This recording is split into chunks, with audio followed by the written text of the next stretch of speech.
앵커리 톡TV 시청자 여러분 안녕하십니까? 앵커리 이현경입니다. 요즘에 임영웅 씨와 관련된 책들이 많이 나오고 있습니다. 그 중에서 이미 이제 출간이 돼서 저는 서점에서 구입을 했는데요. 우리가 몰랐던 임영웅 이야기라는 책이 나왔습니다. 이 책은 나온 지 시간이 좀 흘렀습니다. 예약 판매해서 사시는 분들도 있고 저는 이제 서점 가서 매대에 깔려 있는 걸 구입을 해가지고 왔는데요. 이 책을 쓰신 분은 조성진 기자님입니다. 지금 현재로는 스포츠 한국의 연예 부국장으로 재직을 하고 계시는데요. 이분은 음악 평론으로 굉장히 유명하신 분입니다. 그래서 제가 이 책을 굉장히 재밌게 읽었습니다. 그래서 제가 감상했던 여러 가지 포인트들을 한 번씩 전해드릴 예정인데요.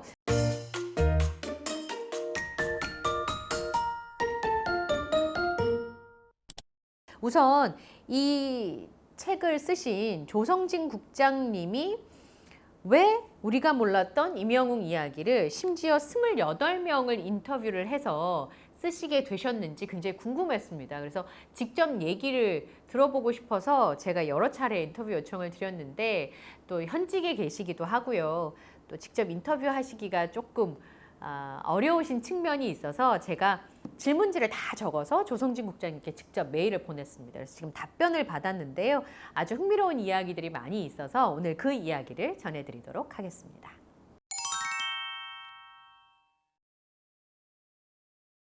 네, 이 책을 쓰신 조성진 국장님은 저는 이제 칼럼을 조성진의 가창신공이라고 하는 칼럼이 꾸준하게 올라오니까 임영웅 씨 얘기가 종종 거론이 되기도 하고 임영웅 씨와 작업을 했던 많은 분들의 얘기가 그 안에 담겨져 있거든요. 그래서 제가 이제 그런 내용들을 많이 전해드리면서 이분의 글을 좋아하게 돼서 이전에도 한번 인터뷰 요청을 드렸었는데 이번에 이제 책이 나오면서 내용들이 굉장히 재밌고 또 최근에 또 모래알갱이가 나와서 거기에 대한 칼럼도 제가 재밌게 읽었었거든요. 그래서 제가 직접 이렇게 메일을 보내게 됐습니다. 이 책을 쓰신 조성진 국장님, 조성진 기자시죠. 그리고 음악평론가이기도 한데요. 음반 해설이라고 예전에 음반안에 평론가들이 글 쓰는 거 있거든요. 그거를 1000여 장이 넘게 하셨었고요. 서울 재즈 아카데미 학과장이기도 하고 지금은 스포츠 한국의 연예 부국장으로 재직하고 계십니다. 저랑 비슷한 점은 시계 매니아라는 거, 그리고 음악과 시계가 이분의 그 2대 화두이기도 합니다. 그래서 책을 쭉 보면 글이 이렇게 멋이 있다는 느낌이 드는 그런 부분들이 종종 있어요. 아날로그적 감성들도 있고 예전에 그 음반에 읽었던 해설과 같은 느낌들이 글 곳곳에 있는데 이분께서 어떻게 책을 쓰셨냐면 이 앞벌이에 전문가들의 의견이 궁금해서 책을 썼다는 내용이 나오는데 제일 앞에 들어가는 부분이 너무 재밌었어요.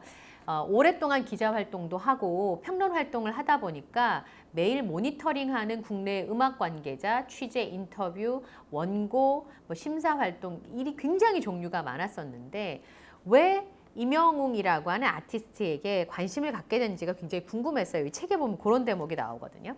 2021년쯤에 모 음악 관계자로부터 임영웅 씨 관련된 자문을 요청받았대요. 처음에 거절했답니다. 그런데 요즘 대세니까 꼭 들어봐 달라고 해서 알았다라고 하셨대요. 근데 그때 써야 될 원고가 너무 많아서 그 음악 관계자분이 준 대표곡 몇 개만 듣고 즉시 평을 해주려고 하셨대요. 그래서 이제 음원 몇 개를 듣기 시작했는데 가장 일반적인 방법은 곡을 다 듣지 않고 중요 부위만 스킵해서 모니터링을 하시게 된대요. 웬만한 식견이 있으면 스킵하면서 들어도 노래할 때 호흡이 짧은지 턱이 들리는지 공명은 어떤지 전체적인 윤곽 파악이 되는데 그런데 글쎄 그래서 그런 데가 되게 중요해요. 그런데 임영웅 씨 곡은 스킵하지 않고 계속 듣게 됐다는 겁니다. 들을 땐 몰랐는데 다음 곡을 위해서 모니터링 하려고 보니까 한 곡을 다 듣고 있었답니다. 그렇게 해서 샘플로 보내준 3곡을 끝까지 다 들었고 처음에는 모니터링 하려고 이제 평을 해주려고 곡을 듣기 시작했는데 처음 접하는 순간 자연스럽게 감상을 하게 됐다는 거죠.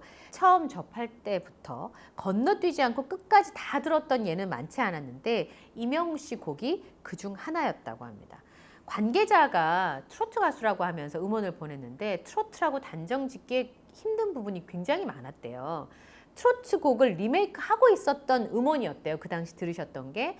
그런데 원곡과 다른 바이브레이션 처리부터 음색의 달콤함, 그리고 곡을 이끌어가는 전체적인 방식까지 트로트를 다소 세련되게 노래하고 있는 팝 가수 같은 느낌을 받았다고 합니다.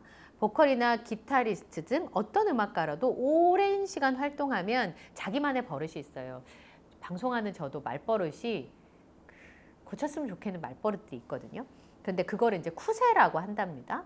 그런데 이명웅 씨 노래는 그게 없었대요. 많은 음악인과 이명웅 씨 이야기를 나눌 때도 그런 나쁜 좋지 않은 습관이나 버릇이 없다. 그러니까 쿠세가 없다는 말을 매우 많이 들었다고 합니다. 그래서 처음 관계자가 보내준 세 곡 듣고 컴퓨터로 검색해서 다른 곡도 들어봤고 처음은 일이 많으니까 모니터링만 빨리 하고 끝내자라고 생각을 했는데 그 의도와 달리 15분이 30분이 됐고 다시 1시간을 넘어서 그 이상으로 이명웅 씨 곡을 듣게 됐다고 합니다. 그리고 이분이 평론을 하시니까 노래를 들으면 이 부분은 왜 이렇게 했을까라는 의문이 남는 부분들이 어느 가수나 있게 마련인데 이명웅 씨 노래는 처음 들을 때부터 좋았대요. 나 스스로에게 놀랄 정도. 사실 평론하시는 분들이 진심으로 팬의 입장이 돼서 좋아하게 되는 경우는 진짜 많지 않거든요. 그러니까 저도 누가 방송하는 걸 보면 그 방송을 즐기는 것보다 이 사람이 이렇게 말하네, 저 사람은 저렇게 이 생각이 이제 직업병처럼 들게 마련인데 이명웅 씨 노래는 처음부터 그냥 좋았다는 거죠. 그리고 사랑은 늘 도망가를 자주 듣게 됐는데 노래를 너무 탁월하게 불러서 그에 대한 확신이 강해졌고 그래서 전문가들의 의견이 궁금해졌다고 합니다. 이명웅 씨의 노래에 대해서 본인의 느낌에 대해서 여러 전문가들의 의견이 궁금해졌고 그래서 여러분들한테 물어보게 됐고 그러면서 이명웅 씨에 대한 글을 이렇게 많이 쓰시게 되셨나 봐요. 그래서 이명웅 씨, 우리가 몰랐던 이명웅 이야기라는 책을 이게 제가 300페이지가 넘는데 앉은 자리에서 후루룩 다 봤어요. 너무 재미있게. 그리고 나서 몇 번을 더 읽어봐야겠다는 생각이 들었었거든요. 우리가 좋아하는 아티스트 이명웅 씨가 어떤 사람인지가 너무 궁금해서요. 제가 여기서 봤던 저의 그 느낌들을 좀 전해드릴 날이 있을 텐데 오늘은 조성진 국장님께 제가 질문 드렸던 내용들에 대한 인터뷰 내용을 서면으로 답변을 받았는데 그 얘기를 좀 전해드리겠습니다. 제가 이제 요 내용을 이제 서문에 나와 있는 내용인데 이명웅 씨 노래를 듣게 됐을 때 느낌에 대해서 여쭤봤어요. 그러니까 직업적으로 들었다가 팬의 입장이 되셨던 처음의 경험들을 처음에 잠깐만 세 곡만 들어야지 하다가 길게 감상으로 이어졌던 내용들을 전해드렸습니다. 그리고 그 다음 질문 제가 이렇게 말씀드렸어요. 보컬이나 작곡가, 클래식 음악을 하는 사람을 포함해서 음악을 다루는 다양한 분야의 종사자들이 이명웅이라는 아티스트에게 서로 다른 입장에서 보내는 찬사를 보내게 되는데요. 이게 굉장히 이례적으로 느껴졌습니다. 기본기가 탄탄하다는 의미일까요? 라고 여쭤봤더니 이렇게 답을 하셨어요. 그러니까 국악을 하는 사람도 여기 이제 책에 보면 헤비메탈 하시는 분, 재즈 하시는 분, 클래식 하시는 분 이런 모든 분들이 각기 자기 입장에서 와 이명웅 대단하다라고 하는 찬사를 보내거든요. 그게 어떻게 그럴 수 있을까? 보는 사람들마다 음악을 보는 관점이 다를 텐데 조성진 국장님의 답변은 R&B 팝은 물론이고 강력한 헤비메탈을 듣는 클래식 연주자들도 적지 않고 클래식 음악을 좋아하는 록 뮤지션들도 많습니다. 소리를 다루는 음악가들에게는 일정 레벨 이상을 갖춘 아티스트의 작품은 언제나 장르를 떠나 끌리게 된답니다. 이명웅 씨의 경우는 기본기가 탄탄하다 그 이상이라고 합니다. 제가 기본기가 탄탄해서 그럴까요? 라고 여쭤봤거든요. 근데 이명웅 씨는 기본기가 탄탄하다 그 이상입니다. 해석, 접근 방식, 그러니까 감정을 이입하는 방식, 음색, 악보로는 담을 수 없는 많은 것들을 한 곡에 넣을 줄 알기 때문에 다양한 장르의 음악인들이 엄지척을 아끼지 않나 생각합니다. 이거 너무 좋아요. 악보로는 담을 수 없는 많은 것들을 한 곡에 넣을 줄 아는 아티스트다.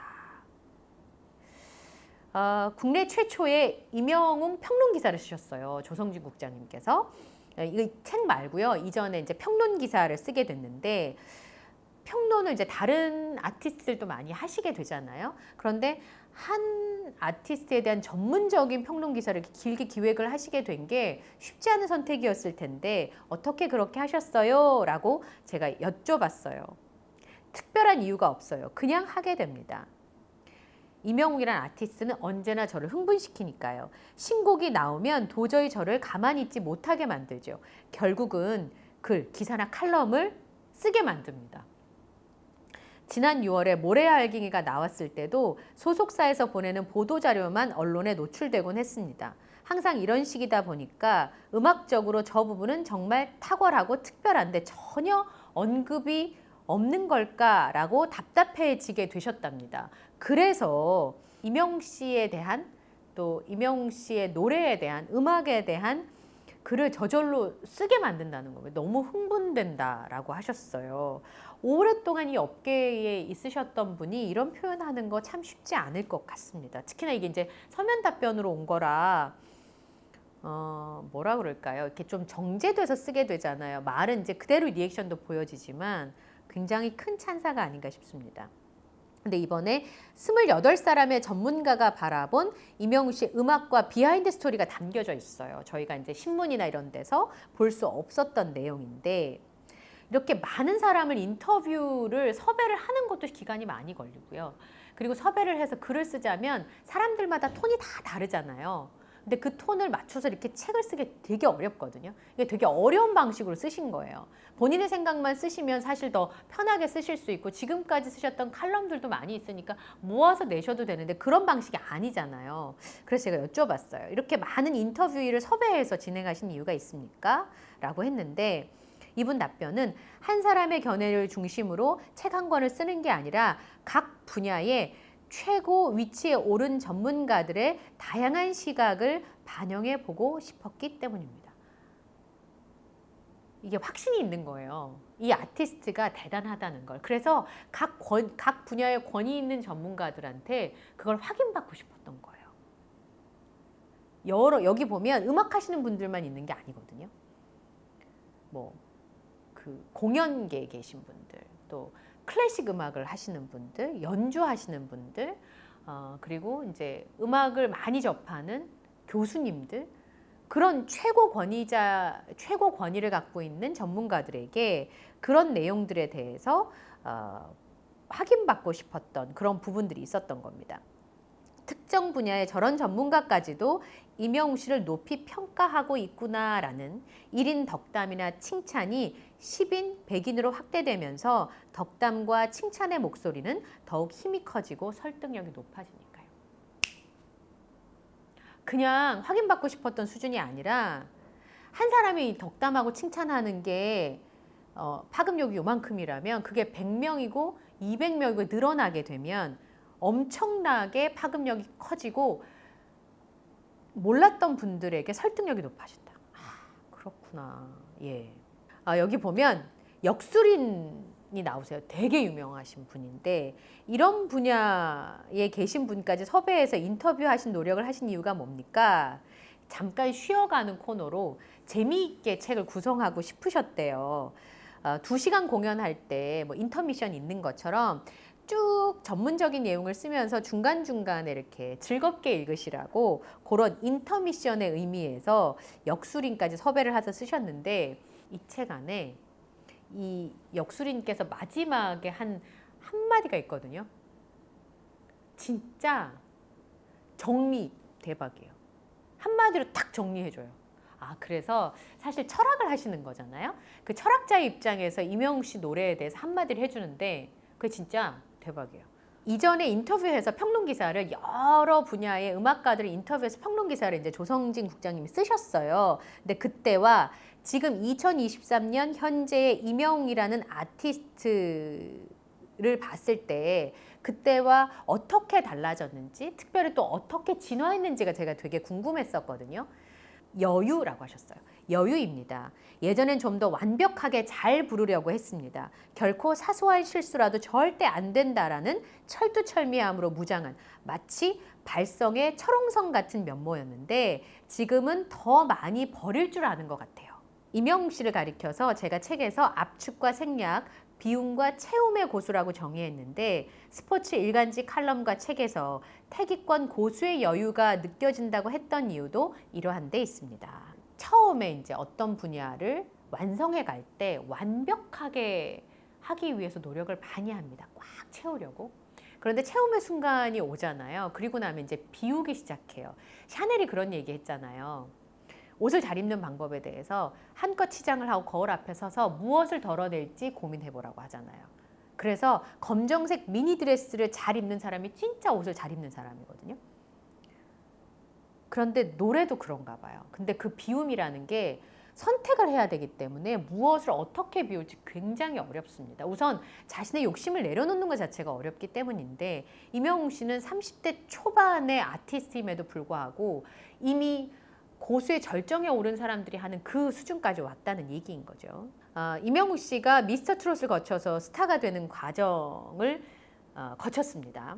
그런데 여기 전문가분들이 임영웅 씨가 이렇게 스타가 되기 전에 만났던 분들도 많이 있었어요. 근데 될 줄 다 알았다고 얘기를 하시더라고요. 그래서 국장님 생각은 어떠신지요? 그랬더니 그렇습니다. 단지 남들보다 좀 늦게 빛을 발하기 시작했다는 게 차이점이랄까요? 예열 기간이 좀 길었던 만큼 성능은 오래오래 쭉쭉 뻗어나가는 슈퍼카가 되었답니다. 그러니까 임영웅 씨가 거쳤던 그 숙성의 기간 동안 훨씬 더 빨리 스타가 될 수도 있었는데 미스터 트롯이라고 하는 발화점을 만나서 스타가 되는 순간 그 예열 기간이 길었잖아요. 팬들의 입장에서는 임영웅 씨가 고생했던 얘기를 들으면 마음이 아프기도 한데 그 예열 기간이 길었기 때문에 더 오래 훨씬 더 쭉쭉 뻗어나가는 그런 스타가 되었다라고 얘기해 주셨습니다. 함께 연주했던 사람들, 특히 합주자나 연주자들은 웬만해서는 놀라게 할 수가 없다고 합니다. 왜냐하면 수많은 아티스트라고 일을 했고 여기 이제 전문가들 중에는 우리나라 정말 대스타들과 작업했던 분들이 되게 많거든요. 근데 그들을 놀라게 했다라는 얘기가 있습니다. 그래서 제가 그거는 그냥 노래를 잘한다기보다는 본인의 무언가를 창조하는 그 단계 있잖아요. 저희가 프로듀서라고 얘기하는 그 단계에 오른 창조적인 애드립, 창조적인 아이디어가 있는 거 아닐까요? 그랬는데 그 이상이라고 봅니다. 창조적인 아이디어만으로 국내 최고의 기라성 같은 뮤지션들이 티를 낼 정도로 놀라지 않습니다. 임영웅 씨와 단 한 번만 음악을 해봐도 각 분야 최고의 뮤지션들인 그들을 놀라게 하는 건 임영웅 씨에게 그 이상의 무엇이 있기 때문입니다. 역시 책을 읽다 보면 자연스럽게 그 의문점을 해소할 수 있을 거다 이렇게 말씀하셨어요. 그리고 임영웅 씨 팬분들이 임영웅 씨가 부르면 다 역주행하잖아요. 왜 임영웅 씨가 불렀을 때만 그렇게 역주행이 많을까? 출중한 역량을 갖춘 빅스타이고 세계 최강의 팬덤까지 있습니다. 오히려 역주행을 안 하는 게 이상하지 않을까요? 조성주 국장님 정말 얼굴을 뵙고 인터뷰하고 싶습니다. 글이 주옥 같네요. 인터뷰를 보면 유난히 사랑은 늘 도망가에 대한 언급들이 많은 듯한 느낌을 제가 받았거든요. 이 노래를 부른 임영웅 씨의 어떤 부분 때문에 이 뮤지션들의 뇌리에 사랑은 늘 도망가가 이렇게 각인이 많이 됐냐라고 여쭤봤어요. 원곡을 능가하는 리메이크는 없다는 말을 자주 합니다만 아주 가끔은 원곡보다 더 자주 듣게 되는 리메이크가 나오는데 임영웅 씨의 사랑은 늘 도망가가 그 대표적인 곡이랍니다. 임영웅 씨의 리메이크를 접하면서 진짜 제대로 이 가수의 뛰어난 음악적 역량을 널리 알려야겠다라는 결심을 하게 됐으니까요. 너무 많이 임영웅 씨 버전을 듣다 보니 이제 이문세님의 원곡이 잘 생각나지 않을 정도입니다. 그리고 이제 팬분들께서 궁금해하시는 게 해외 진출 가능성에 대한 질문이었어요. 그래서 저는 이제 굉장히 많은 아티스트들을 보아 오셨으니까 이 국장님 의견이 어떠신지 여쭤봤더니 짧게 답변할 수 있는 사안이 아니라고 하셨어요. 그래서 그 내용, 임영웅 씨의 해외 진출 가능성에 대해서는 국내는 물론이고 친분인 여러 해외 채널, 관계자들과 매체들까지 다양하게 활용해서 심층 기사를 준비 중이라고 합니다. 모래알갱이의 그 에필로그가 너무 와닿아서 이걸로 제가 마무리를 하겠습니다. 에필로그 제목이 뭐냐면 임영웅 음악 인생의 챕터 2를 바라보며 이 단행본을 탈골하고 이 책을 다 쓰시고요. 일주일 후에 임영웅 씨의 신곡 모래알갱이가 공개가 됐다고 합니다. 모래알갱이가 발매된 6월 5일이 이 조성주 국장님의 생일이었는데요. 마치 소중한 생일 선물을 받은 느낌이라 더욱 특별하게 다가왔다고 합니다. 모래알갱이를 접하면서 많은 생각을 했는데 그 이유는 이전까지 또 다른 임영웅 씨의 모습을 봤기 때문이라고 합니다. 그간 임영웅 씨의 노래들은 어느 한 곡을 꼬집어서 말하기 어려울 만큼 대다수가 발성의 교과서라고 해도 좋을 만큼 정석적인 가창을 들려줬습니다. 더욱 정확하고 완벽하게 다가가는 듯한, 그만큼 더 잘 불러야겠다는 의지가 이명웅 씨 특유의 감성에 녹아들면서 굉장히 높은 완성도의 가창을 선보였는데, 그런데 모래알갱이는 이명웅 가수 인생의 챕터 2라고 할 수 있다고 합니다. 마치 가장 높은 곳에 올라서 전체 풍경을 감상하며 관조하듯 읊조리고 있는 듯했다. 더 잘 불러야겠다 의식하지 않고 모든 걸 내려놓은 듯 온갖 힘을 뺀 초탈적 상태에서 노래하고 있다는 표현이 적합해 보였답니다. 상대가 이렇게 공격하면 저렇게 방어하겠다는 식의 다양한 매뉴얼을 초월할 때 진정한 고수가 되듯이 이명웅 씨가 모래알갱이에서 모든 길을 자유로이 다스리며 상대에 반응하는 마치 태기권 고수와 같은 면모를 보이고 있었다고 합니다. 노래 잘하는 스킬 단계는 관점에 따라 고음 소화력부터 여러 가지가 있을 수 있지만 단지 노래가 아니라 듣는 이에게 대화하는 자연스러운 단계를 최고 경지로 꼽을 수 있대요. 노래를 통해서 아티스트와 관객이 음악으로 교류하며 합의하는 경지인데, 이제 이명웅 씨가 모래알갱이로 그런 경지에 오르기 시작했다라고 한 겁니다. 조성진 국장님은 이명웅 씨의 제2의 챕터, 또 다른 출발이라고 말하고 싶다고 하셨어요. 그러면서 모래알갱이가 신곡인 만큼 남다른 의미가 있어서 이 책의 마무리로 언급하고 싶으셨답니다. 직접 작사 작곡한 모래알갱이가 이전에 발표한 자작곡인 런던보이와 전혀 결이 다르다는 거죠. 탁월한 보컬리스트에서 이제는 싱어송라이터로서의 깊이와 외연 확장을 보여주는 좋은 예라고 합니다. 그러면서 몇 개월 후에는 이런 감성과 또 다른 어떤 스타일의 곡이 나올지 궁금해진다. 까도 또 나오는 양파처럼 그의 한계가 어디까지인지 가늠해 보려는 행위조차 즐거움으로 다가온다라고 하면서 이 책을 마무리를 하셨습니다. 너무 재밌게 읽었거든요. 조성진 국장님께서 보내주신 답변도 너무 재밌었고요. 이 책의 일부분을 여러분께 소개해드릴 수 있어서 참 즐거웠습니다. 진짜 제가 몰랐던 이명웅 씨 여러 가지 얘기를 들을 수 있었고요. 현직에 있는 연예 부국장께서 이렇게 찬사를 아끼지 않는, 음악평론가가 찬사를 아끼지 않는 아티스트 이명웅 씨 얘기를 오늘 전해드렸습니다. 저의 두서없는 질문지에 꼼꼼하게 답변해 주신 조성진 국장님께 다시 한번 감사의 말씀을 드리고요. 언젠가는 한번 뵙고 인터뷰를 나눌 수 있었으면 참 좋겠습니다. 오늘 영상도 마음에 드셨다면 구독, 좋아요, 알림 설정을 부탁드리고요. 저는 다음 영상에서 또 인사드리겠습니다. 함께해 주셔서 고맙습니다.